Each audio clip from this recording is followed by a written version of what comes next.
wrote home in the midst of the great upheaval, quote, "The city was practically in the hands of a mob. Parades of the discontented were permitted on all principal streets without a show of countervailing force, and nightly mass meetings were held in the most public places, where thousands of the most ignorant and depraved in the community were made riotous by the incendiary speeches of their orators." Now, perhaps this was a little overblown. Speaking of one of the same demonstrations, the Globe Democrat wrote, "A more orderly procession had seldom been seen."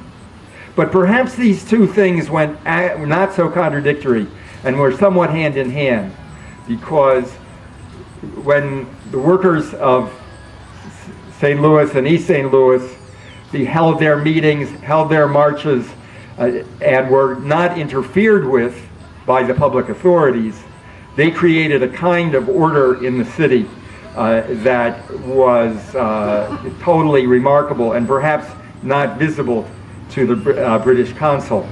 One of the prime examples of this is something that has happened in many general strikes, which is when workers stop everything, then there's some things that you have to do. You got to provide milk to babies. You've got to provide bread for people to eat. And so there was an informal general strike committee that grew up. It was called the Executive Committee. It was sort of whoever showed up to take part in it that met in St. Louis, and they gave permission to the bakers. Do we have any bakers left here? I know we have some bakers here today. They gave permission to the bakers to make bread in spite of the strike. They gave various other companies permission to do that. They gave permission for the railroad workers to run passenger trains, but the workers in East St. Louis had issued General Order Number 1, which was all the freight trains would have to stop running, and the railroad workers took them into the roundhouses and shut them down. They ran the passenger trains around the city and the area for free, providing transportation for the community and also communication for the strikers.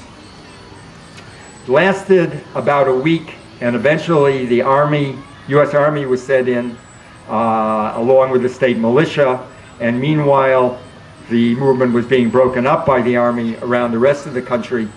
Ultimately, President Hayes wrote in his diary, the strikers were, quote, "put down by force," and force is underlined. Over 100 strikers were killed in the process.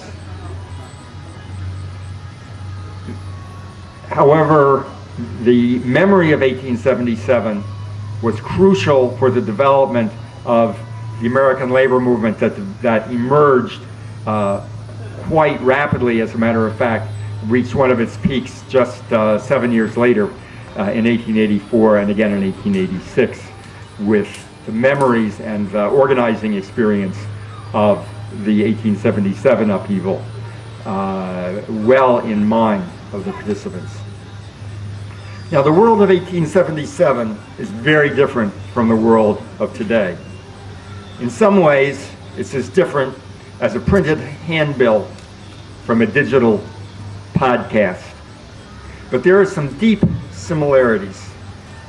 First of all, our situation today and the situation in 1877 followed periods of rapid expansion.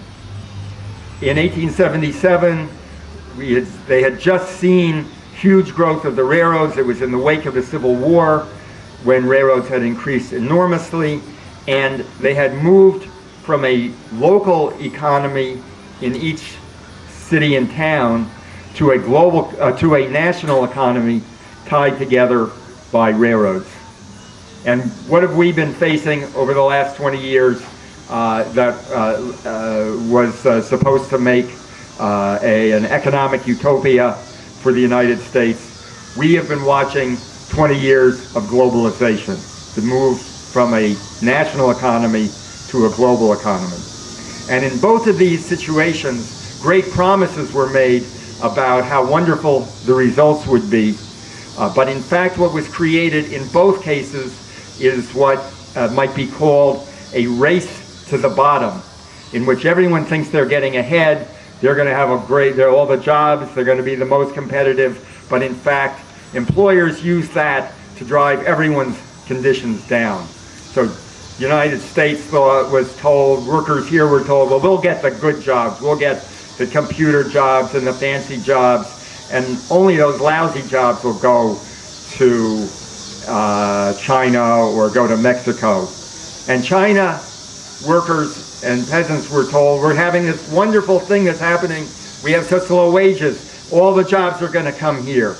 And instead what happened, jobs went there, it hurt us, but also it didn't help them because they only got those jobs by accepting the lowest and most deteriorated conditions and working 60 and 80-hour weeks, mostly women in factories without any protections of any kind, and the destruction of the iron rice bowl that had once been at least a form of social support for Chinese workers.